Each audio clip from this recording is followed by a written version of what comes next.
नमस्ते दोस्तों। भारत की राजनीति में इस समय हलचल तेज है। आज हम एक सफ़र पर निकलेंगे, कन्याकुमारी से लेकर असम की पहाड़ियों तक, और जानेंगे कि आने वाले चुनावों में हवा का रुख क्या होगा। क्या दक्षिण में बड़ा उलटफेर होगा? क्या पूर्व में सत्ता की हैट्रिक लगेगी? आइए राज्य दर राज्य शुरू करते हैं। सबसे पहले बात तमिलनाडु की। क्या वहाँ सत्ता परिवर्तन की आहट है? दरअसल द्रविड़ राजनीति के प्रतीक और चुनाव रैलियां ये वहां के बहुत महत्वपूर्ण विषय हैं। शुरुआत करते हैं वहीं से जिसे तमिलनाडु कहा जाता है। दरअसल तमिलनाडु में सबसे बड़ी चुनौती वर्तमान सत्ताधारी दल यानी डीएमके के लिए है। वहां पर उनके सत्ता की राह अभी आसान नहीं दिख रही। पार्टी पे के नेताओं पर भ्रष्टाचार के गंभीर आरोप हैं। एंटी इनकम्बेंसी एक बड़ी चुनौती बनकर उभरी है। तो कुल संभावना क्या बनती है? राजनीतिक गलियारों में चर्चा है कि इस बार एनडीए को यहां बड़ी सफलता मिल सकती है और यहां सरकार बनाने की प्रबल संभावना है। सालों से चली आ रही द्रविड़ राजनीति के बीच अगर ये बदलाव होता है तो ये ऐतिहासिक होगा। अब बात करते हैं दूसरे दक्षिण के राज्य केरल की। केरल में त्रिकोणीय संघर्ष चल रहा है जो बेहद पेचीदा समीकरण है। दरअसल यूडीएफ, एलडीएफ और एनडीए के राजनीतिक युद्ध के बीच केरल में क्या हो रहा है उसके लिए हमें वहां की राजनीतिक स्थिति को समझना होगा। केरल की वर्तमान राजनीतिक स्थिति और भी रोचक है। यहां मुकाबला हमेशा से कांग्रेस के नेतृत्व वाले यूडीएफ और सीपीएम के नेतृत्व वाले एलडीएफ के बीच रहा है। तो अभी वहां की क्या परिस्थिति है? राजनीतिक परिस्थितियां किस दल को फेवर कर रही हैं?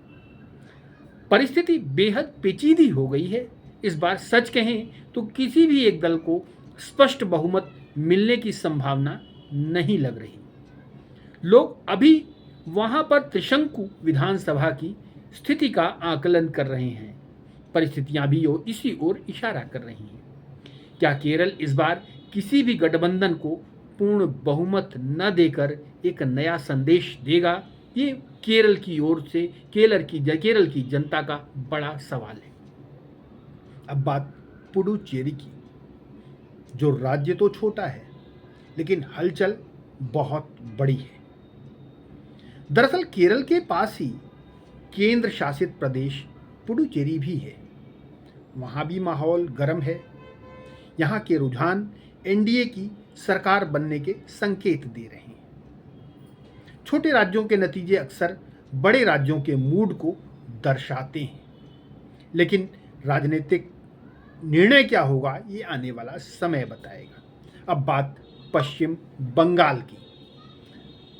दरअसल पश्चिम बंगाल बहुत महत्वपूर्ण इलाका है, या ये कह लें पश्चिम बंगाल में इस बार का चुनाव सबसे महत्वपूर्ण माना जा रहा है। बात मुद्दों की करें तो वर्तमान शासन में भ्रष्टाचार के ढेर सारे मामले, महिला सुरक्षा पर खड़े होते गंभीर प्रश्न और डेमोग्राफिक चेंजेस, ये तीन ऐसे विषय हैं जो विपक्ष के पास बड़े हथियार हैं, जनता की चिंता का सबब हैं। क्या जनता इन विषयों को चुनाव में अपने वोट शेयर निष्पादित कर पाएगी? बड़ा सवाल है। दरअसल विश्लेषकों का मानना है भाजपा पहली बार राज्य में अपनी सरकार बनाने में सफल हो सकती है। दरअसल टीएमसी के गढ़ में ये मुकाबला अब तक का सबसे कड़ा मुकाबला साबित होने वाला है। आगे होगा क्या ये तो निर्णय ही बताएंगे। अब बात असम की करते हैं, जहां पर सत्ता की वापसी और विपक्ष की चुनौती। यह विषय बहुत क्रिटिकल नहीं लगता, निर्णय लगभग साफ है। दरअसल नॉर्थ ईस्ट का प्रवेश द्वार है असम और बीजेपी का गढ़ रहा है। यहाँ भारतीय जनता पार्टी की सत्ता में वापसी की प्रबल संभावना नजर आ रही है। दरअसल मूल जो कारण है, मुख्य विपक्षी दल कांग्रेस वो कहीं बीजेपी को चैलेंज करती हुई नजर नहीं आई। दरअसल कांग्रेस यहां चुनाव में वो पुरानी इच्छा शक्ति को खोती हुई नजर आई, या वो कहीं बीजेपी का विरोध करती नहीं नजर आई, जिसका फायदा बीजेपी को मिलने की पूरी संभावना है। भाजपा लगातार तीसरी बार सरकार बनाकर यहां एक नया रिकॉर्ड बनाने की ओर अग्रसर है। तो दोस्तों, दक्षिण में जहां बदलाव की लहर दिख रही है, वहीं पूर्व में भाजपा अपनी पकड़ मजबूत करती नजर आ रही है। लेकिन राजनीति में अंतिम फैसला हमेशा जनता जनार्दन का होता है। आपको क्या लगता है?